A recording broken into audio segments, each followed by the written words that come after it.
Hey everyone, Retro Renovo. We're back at it again with another highly speculative deep dive here. Today is January 27th, at least it is on the day of this recording. And in Nintendo news and also in Xbox news, I would say in general video game news, this is a pretty big day.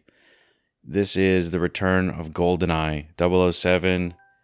Published by Rare, Nintendo 64 fame. Anybody that grew up in the 90s, this is held up on a pedestal for all to behold and has been the topic of the day off and on for not just years, but decades, right? We haven't just been talking about this game for a couple of years. This is now handily measured in decades. So what exactly do I want to talk about today? Let's just get right to it. We're not going to talk about how the game plays and all this other stuff. If you want that, everybody else is covering that now. Literally everyone. This is a bit different, okay? So let's go. What does this mean? So I don't want to say that I was wrong yet, okay? A lot has changed since my last speculation video. Earlier in the year, there were a lot of illusions and rumors. I put double quotes around those. Are they really rumors? I don't know. About big name, GameCube releases and other Zelda titles, stuff like that coming to the Switch. Now, on top of those rumors, what else did we have? The Switch Pro that has pretty much been shot down officially by Nintendo, actually going out of their own way to say that, we're not doing that. So what do we have here, and why is GoldenEye important, right? So, of course, it's important that we're being shown, essentially, that Nintendo is, they're willing to acknowledge that there is an outcry, or maybe they are, maybe they're not. Okay, we don't actually know for sure what the impetus was here to bring GoldenEye into the modern era officially, right? There's a lot of unofficial ways to play this game. Some would say arguably far surpass what we're being provided here on both Nintendo. I'm focusing on Nintendo here, but let's remember that Xbox does have this capability, albeit without multiplayer. Let's not get into that. Everybody else is going to talk about that. What this means, though, and the point, maybe you could just skip right here. Maybe I'll drop something, and we'll have some B-roll here if you're a visual learner. So this means that a lot of money was spent, right? My very brief research here over the last, couple months on and off reading things, I don't think there's a better example of a game that probably should never have been remastered or remade simply due to the complexities therein. There's no better example than GoldenEye. What does that mean? Well, you have, the Pierce Brosnan MGM Bond aspect. Then you have Nintendo, who does their own things their own way. Then you have Rare, who, for all intents and purposes, through the lens of the 90s, doesn't exist anymore. It's a Microsoft product. So now you're talking about this like trifecta of confusion, insanity, and probably hair-pulling conversations that had to happen for this title to land on your modern home consoles at the end of January 2023. So a lot of money was spent, obviously, but usually what happens is you don't just get earmarked money, and I'm speaking from, total speculation here. It's highly unlikely that Nintendo, Microsoft, whoever, just kind of like earmarked, a couple thousand here, a couple thousand there to bring this game over. I don't think so, because like I said, so many parties had to be engaged here. They had to engage MGM, the whole film, everything to do with the Bond film GoldenEye, all the characters, everybody who owns the rights to anything, the music, all this stuff. they had to be brought in and brought on board. There has to be a mutual agreement here between everyone involved in the project. This is nothing new, right? Everybody knows this. I guess this might be for the benefit of some viewers, maybe on the younger side, who are trying to understand why this is a big deal. And that's just kind of how this is. But it needs to be said, right? They didn't just get money set aside for this. This had to have been, I mean, maybe it wasn't, but my mind would kind of be blown here. This money would have to be part of a larger kind of portfolio of ideas, of which GoldenEye was only one single slice, right? So now I'm kind of done with GoldenEye already. You know, I haven't played it yet, but the fact that it exists, all right, that concept, I'm checking the box, moving on. What does that actually mean in the future now, right? Because now we look ahead. We look ahead to the next move. Does it actually mean that we're going to be seeing these blockbuster GameCube, re-releases? Maybe I was wrong. I'm not going to admit it yet. Maybe. Now, the problem there is we knew GoldenEye was coming for a long time.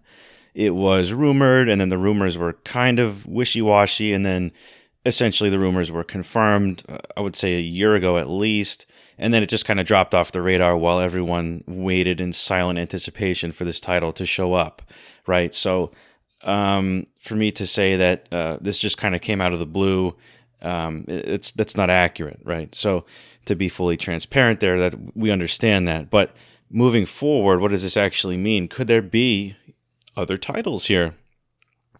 By virtue of the fact that Rare and Nintendo, Microsoft, MGM, Bond people, the Pierce Brosnans, who knows if he was actually personally involved with this on some level. Maybe he had to have been, maybe at least tangentially involved.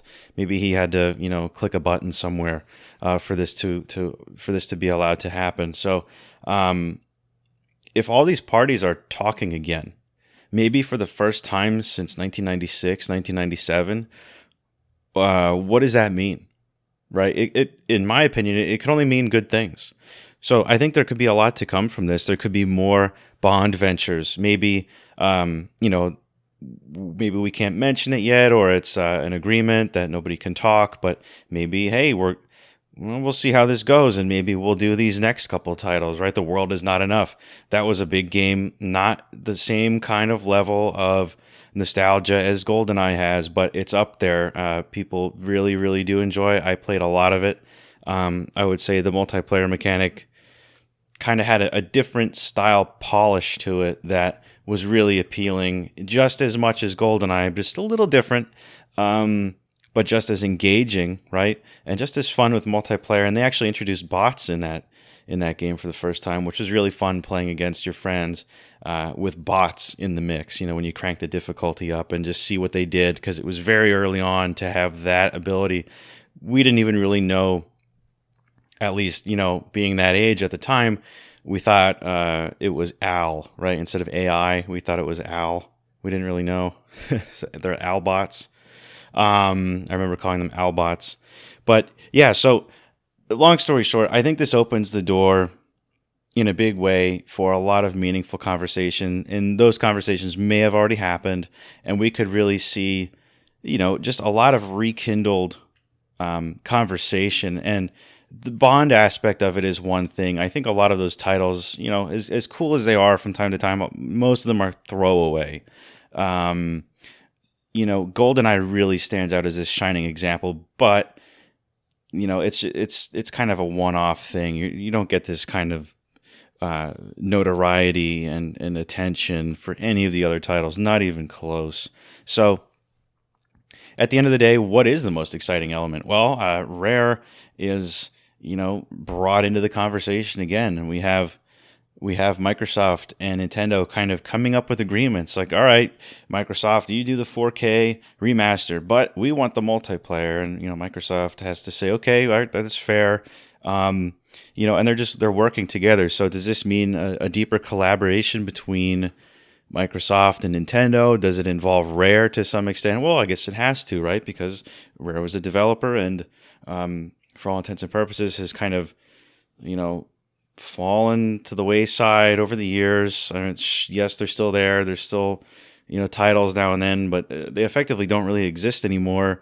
And going through Rare Replay, some of the titles like Conquer, which everybody would love to see, you have the actual personnel in the video archives in that Rare Replay. You can even YouTube them if you want. They don't seem interested in working on any spiritual successors to these games. They cite, in the instance of Conquer anyway, the main individual behind Conquer said that he's not the same person he was in the 90s, and he would never consider working on anything like this again because he's a different person now.